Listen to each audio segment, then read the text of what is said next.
Yo, we're back. Chapter 1, Part 2. Mood lighting, courtesy of Auntie. The neurochemistry of defeat and victory. A lobster loser's brain chemistry differs importantly from that of a lobster winner. This is reflected in their relative postures. Whether a lobster is confident or cringing depends on the ratio of two chemicals that modulate communication between lobster neurons: serotonin and octopamine. Winning increases the ratio of the former to the latter.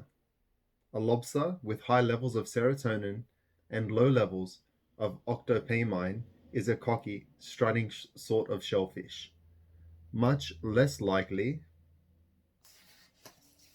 to back down when challenged. This is because serotonin helps regulate postural flexion. A flexed lobster extends its appendages so that it can look tall and dangerous, like Clint Eastwood in a spaghetti western. When a lobster that has just lost a battle is exposed to serotonin, it will stretch itself out, advance even on former victors, and fight longer and harder. The drugs prescribed to depress human beings, which are selective serotonin reuptake inhibitors, have much the same chemical and behavioral effect. In one of the more staggering demonstrations of the evolutionary continuity of life on Earth, Prozac even cheers up lobsters. High serotonin, low octopamine characterizes the victor. The opposite neurochemical configuration of high ratio of octopamine to serotonin produces a defeated-looking, scrunched-up, inhibited, drooping, skulking sort of lobster, very likely to hang around street corners and to vanish at the first hint of trouble. Serotonin and octopamine also regulate the tail flick reflex, which serves to propel a lobster rapidly backwards when it needs to escape. Less provocation is necessary to trigger that reflex in a defeated lobster. You can see an echo of that in the heightened startle reflex characteristics of the soldier or battered child with post-traumatic stress disorder. The principle of unequal distribution. When a defeated lobster regains its courage and dares to fight again, it is more likely to lose again than you would predict, statistically, from a tally of its previous fights. Its victorious opponent, on the other hand, is more likely to win. It's winner take all in the lobster world, just as it is in human societies, where the top 1% have as much loot as the bottom 50%, and where the richest 85 people have as much as the bottom 3.5 billion. The same brutal principle of unequal distribution applies outside the financial domain. Indeed, anywhere that creative production is required. The majority of scientific papers are published by a very small group of scientists. A tiny proportion of musicians produces almost all the recorded commercial music. Just a handful of authors sell all the books. A million and a half separately titled books sell each year in the US.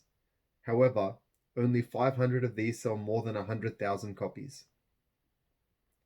Similarly, just 4 classical composers, Bach, Beethoven, Mozart, and Tchaikovsky, wrote almost all the music played by modern orchestras. Bach, for his part, composed so prolifically that it would take decades of work merely to hand copy his scores. Yet, only a fraction of this prodigious output is commonly performed. The same thing applies to the output of the other 3 members of this group of hyperdominant composers. Only a small fraction of their work is still widely played. Thus, a small fraction of the music composed by a small fraction of all the classical composers who have ever composed makes up on almost all the classical music that the world knows and loves. This principle is sometimes known as Price's law, after Derek J. de Solla Price, the researcher who discovered its application in science in 1963. It can be modeled using an approximately L-shaped graph with number of people on its vertical axis and productivity or resources on the horizontal. The basic principle has been discovered much earlier. Vilfredo Pareto, who lived between 1848 and 1923, an Italian polymath, noticed its applicability to wealth distribution in the early 20th century. And it appears true for every society ever studied, regardless of governmental form. It also applies to the population of cities. A very small number have almost all the people. The mass of heavenly bodies, a very small number hoard all the matter. And the frequency of words in a language. 90% of communication occurs using just 500 words. Among many other things, sometimes it is known as the Matthew principle, Matthew 25:29, derived from what might be the harshest statement ever attributed to Christ. To those who have everything, more will be given. To those who have nothing, everything will be taken. You truly know you are the Son of God when your dicta apply even to crustaceans.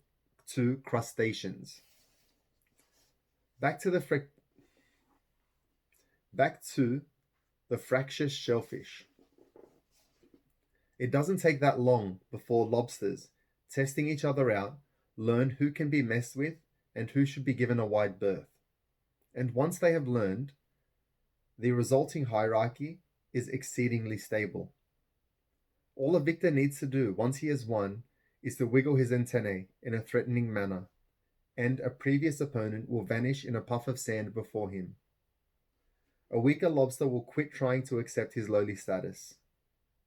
A weaker lobster will quit trying, accept his lowly status, and keep his legs attached to his body. The top lobster, by contrast, occupying the best shelter, getting some good rest, and finishing a good meal, parades his dominance around his territory, rousting subordinate lobsters from their shelters at night, just to remind them who's their daddy. All the girls. The female lobsters also fight hard for territory during the explicitly maternal stages of their existence.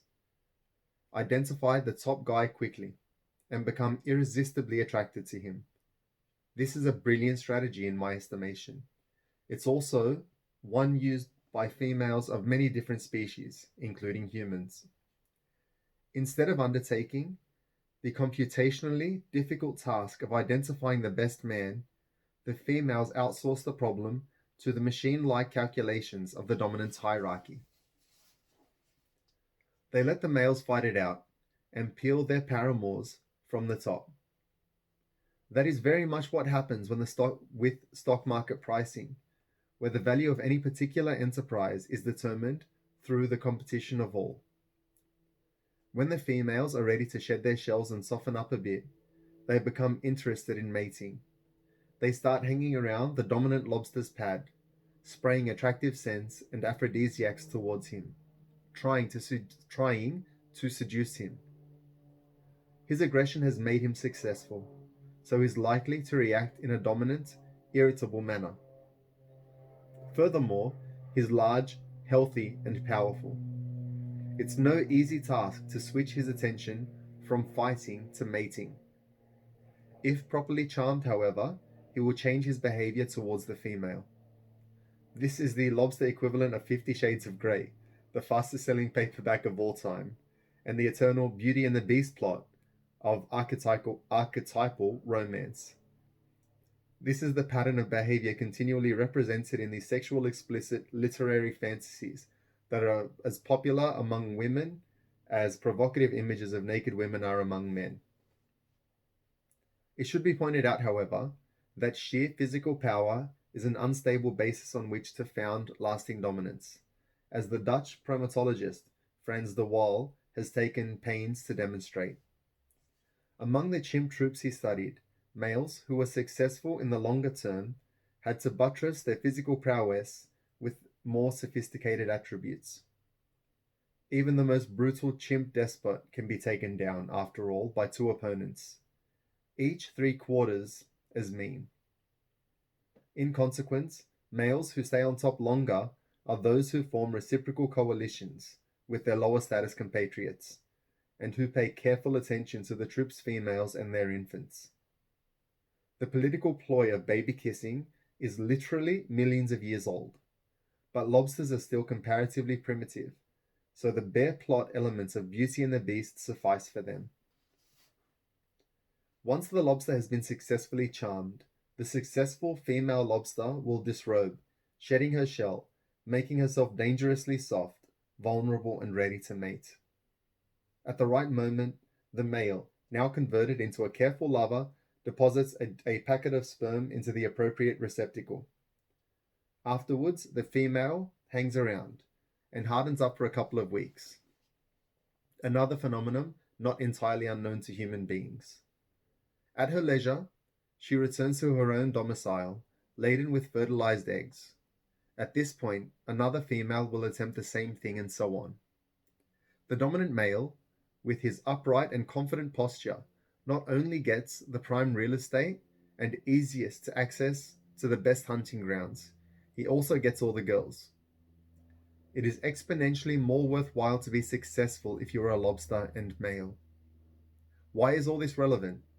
For an amazing number of reasons, apart from those that are comically obvious. First, we know that lobsters have been around in one form or another for more than 350 million years. This is a very long time. 65 million years ago, there were still dinosaurs. That is the unimaginably distant past to us. To the lobsters, however, dinosaurs were the nouveau riche, who appeared and disappeared in the flow of near-eternal time.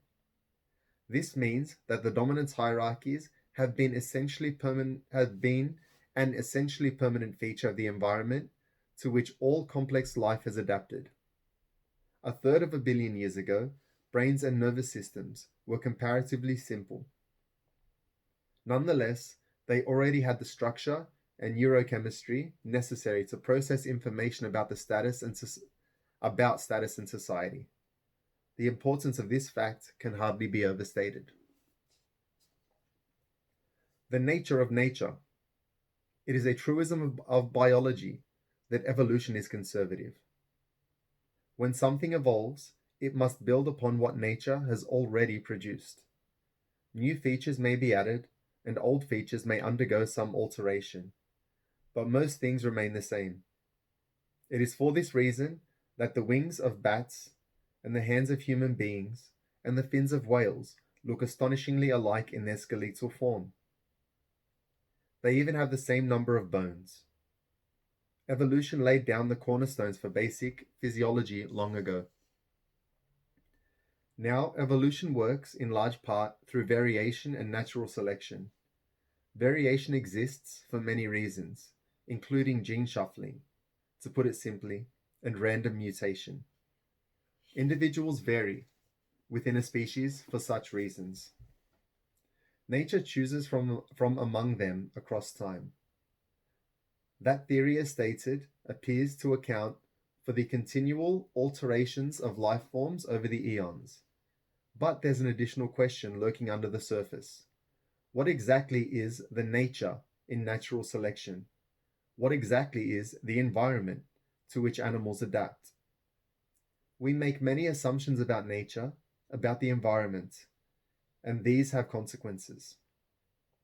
Mark Twain once said, "It's not what we don't know that gets us into trouble, it's what we know for sure that just ain't so." First, it's easy to assume that nature is something with a nature, something static. But it's not, at least not in any simple sense. It's static and dynamic at the same time.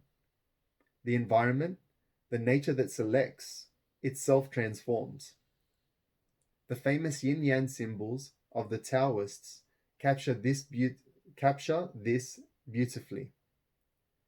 Being, for the Taoists, reality itself, is composed of two opposing principles, often translated as feminine and masculine, or even more narrowly as female and male. However, yin and yang are more accurately understood as chaos and order. The Taoist symbol is a circle enclosing twin serpents, head to tail. The black serpent, chaos, has a white dot in its head. The white serpent, order, has a black dot in its head.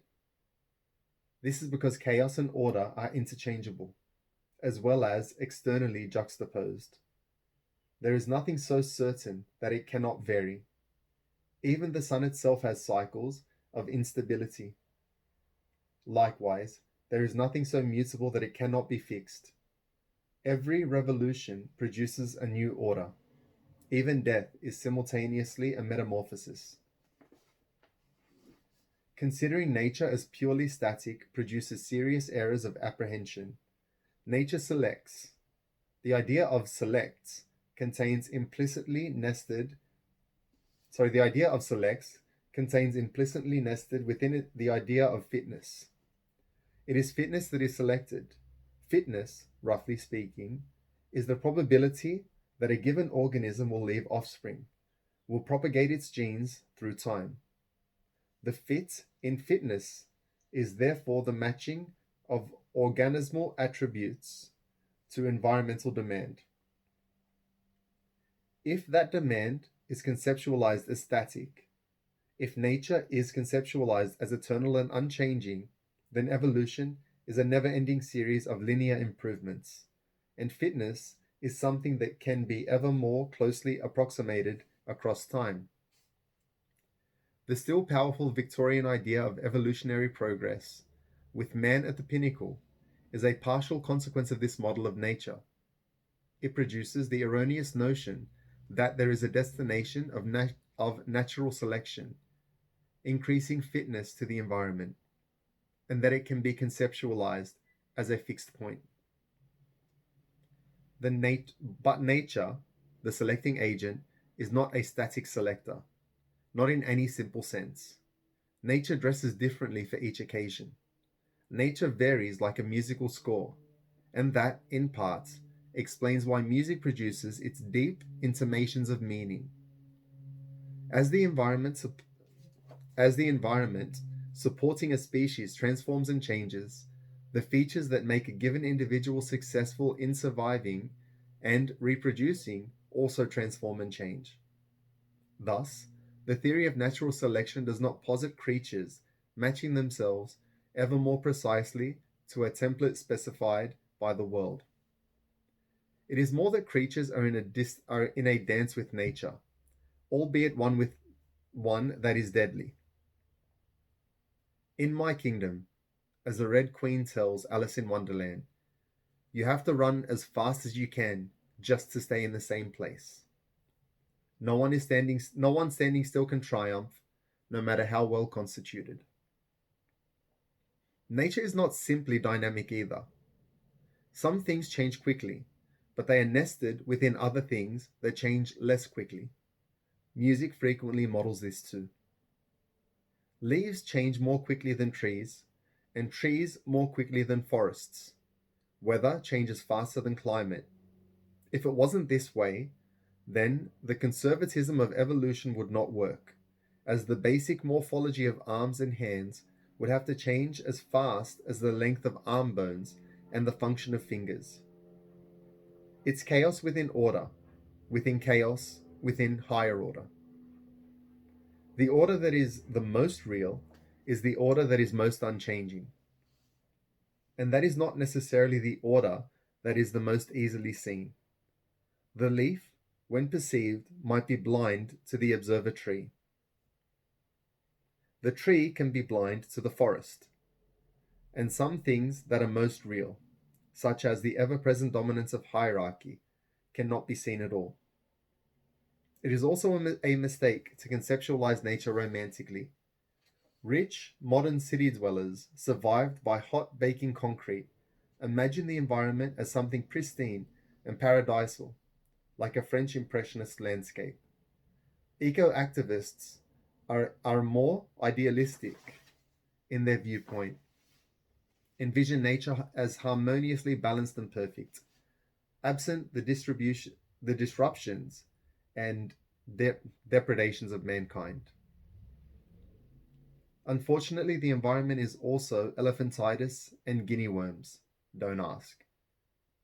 Anopheles mosquitoes and malaria, starvation level droughts, AIDS, and the Black Plague. We don't fantasize about the beauty of these aspects of nature, although they are just as real as the Edenic counterparts. It is because of the existence of such things, of course, that we attempt to modify our surroundings, protecting our children, building cities, and transporting systems and growing food and generating power.